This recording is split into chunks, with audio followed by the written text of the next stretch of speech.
প্রচণ্ড গরমে যখন কিচ্ছুটি ভালো লাগে না, তখন মুখের স্বাদ ফেরাতে পটলের খোসা বাটা করা যেতেই পারে।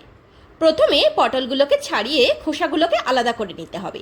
তারপরে গরম জলে টকবক করে ফুটিয়ে নিতে হবে ওই খোসাগুলো। তবে হ্যাঁ, পটলের খোসা ছাড়ানোর আগে পটলের খোসা শুদ্ধ পটলটাকে ভালো করে ধুয়ে নিতে হবে কিন্তু।